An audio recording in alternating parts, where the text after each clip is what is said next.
अस्सलाम वालेकुम दोस्तों। जानवर तो शिकार करते ही हैं, लेकिन क्या आपने कभी ऐसे पौधे देखे हैं जो जानवरों का शिकार करते हैं? और क्या आपको मालूम है कि ये पौधे इतने खतरनाक हैं कि जहरीले कीड़े मकोड़े और सांप तक को गा जाते हैं और बड़े बड़े बंदरों तक को नहीं छोड़ते। ड्रोसोफिलम ये एक किस्म का गोश्तखोर पौधा है जिसकी एक ही किस्म है जो खुश्क एल्केन मिट्टी में उगते हैं। इसके 20 से 40 सेंटीमीटर साइज की गदूद के पत्ते अंदरूनी गुलाब से बाहर निकलते हैं। ये पटफॉल ट्रैप्स की मदद से शिकार को पकड़ते हैं और ये पुर्तगाल, स्पेन और मोरक्को के जंगलों में उगते हैं। देखने में तो ये पौधा काफी यूनिक लगता है, लेकिन इसे दुनिया के रेयर पौधों में भी शुमार किया गया है। ये पौधा काफी ज्यादा खतरनाक और जहरीला होता है, जो जहरीले कीड़े मकोड़ों और दूसरे क्रीचर्स को खाता है। इनके पौधों पर बाल की तरह रेशो होती है और इनकी वजह से ये जहरीले इंसेक्ट का शिकार करता है। असल में कीड़े मकोड़े इसकी चमक की वजह से अट्रैक्ट होकर इसके ऊपर बैठते हैं,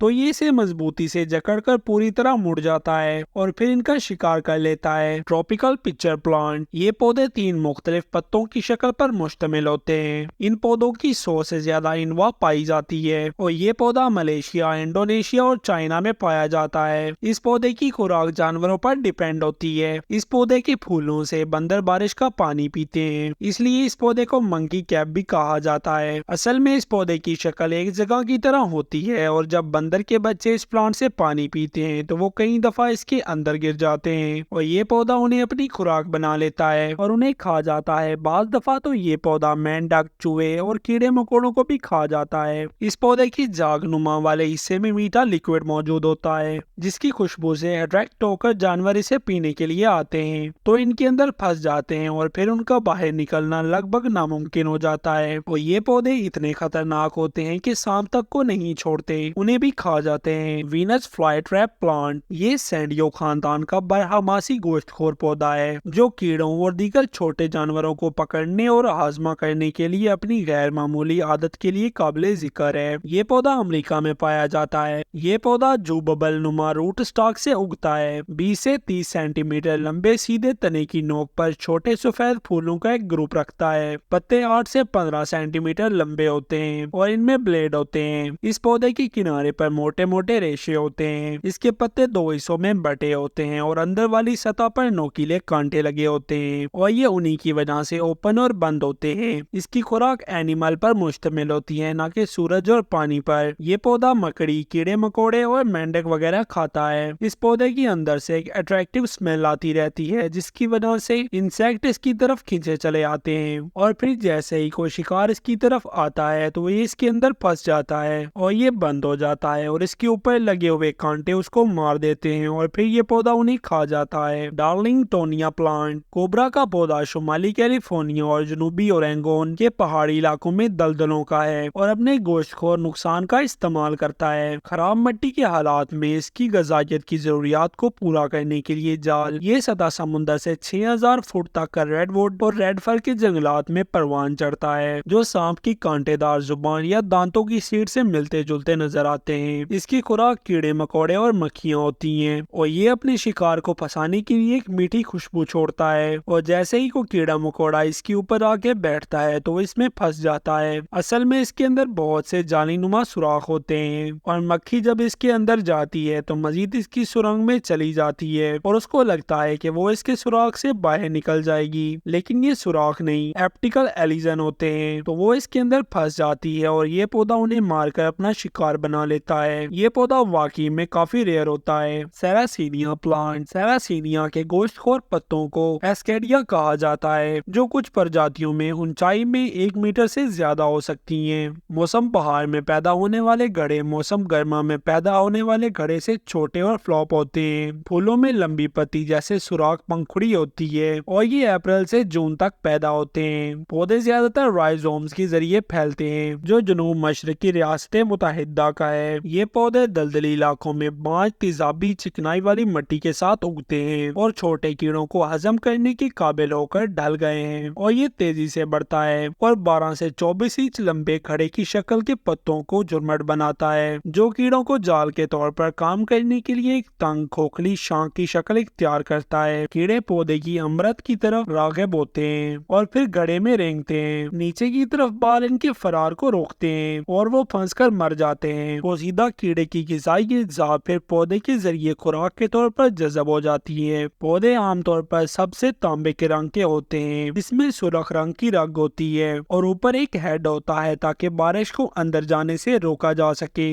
यूट्रिकुलेरिया प्लांट दुनिया में सबसे अजीब और शायद सबसे ज्यादा तरक्की याफ्ता पौधे हैं। इनके बारे में कुछ भी मानूस नहीं है या इन्हें दूसरे फूलदार पौधों से मुशाबा नहीं बनाता है। इस पौधे की 220 से भी ज्यादा अक़साम है और ये ज्यादातर तालाबों में पाया जाता है। इसको कुछ ऐसी भी है जो कि जानवरों का शिकार करती हैं। इसकी पत्तियां काफी बारीक होती हैं और इसकी जड़ें नहीं होती। इनकी पत्तों की स्मेल काफी मीठी होती है और इसके अंदर पानी के बुलबुले मौजूद होते हैं और ये पौधा उन बुलबुलों की वजह से ही हर वक्त फूला हुआ रहता है। असल में इसकी शुरू पर एक सुराख होता है और जैसे ही कोई कीड़ा और मक्खी इसके ऊपर आके बैठती है तो इसका मुंह खुल जाता है और वो इसके अंदर गिर जाती है और इसका मुंह फौरन बंद हो जाता है और फिर ये तब तक अपना मुंह नहीं खोलता जब तक उसका शिकार मर ना जाए और फिर ये पौधा उसे खा लेता है। बिबल्स प्लांट ऑस्ट्रेलिया, इंडोनेशिया और पापुआ न्यू गिनी में पाया जाता है। ये गोश्तखोर पौधों की एक छोटी नस्ल है। बिबल, जिसे कभी कभी कोसकज़ा के पौधों का नाम दिया जाता है क्योंकि वो चमकदार धूप में इनके छिलके से ढके हुए पत्तों की पुरकशिश ज़ाहिरी शक्ल रखता है। इस पर बहुत ही खूबसूरत पर्पल कलर के फूल उगते हैं और इसकी टहनियाँ छोटे छोटे बालों से भरी होती हैं और इसी वजह से इसे रेनबो प्लांट भी कहा जाता है। असल में जब इसके ऊपर सूरज की रोशनी पड़ती है तो इसकी टहनियाँ रेनबो की तरह चमकना शुरू कर देती हैं और इसी वजह से शिकार इसकी तरफ अट्रैक्ट होता है और जैसे ही कोई मक्खियाँ इसकी टहनियों पर आके बैठती हैं तो इन पर लगे बाल उन्हें ट्रैप कर लेती हैं और फिर उन्हें निकलने नहीं देती और फिर ये इंसेक्ट वहीं पे मर जाता है। ये पौधा असल में मक्खी को नहीं बल्कि उसकी वेस्ट को खाता है। ये पौधा तो वाकई में काफी रेयर होता है। तो दोस्तों, अगर वीडियो अच्छी लगी हो तो वीडियो को लाइक और चैनल को सब्सक्राइब जरूर कर लेना। अल्लाह हाफिज।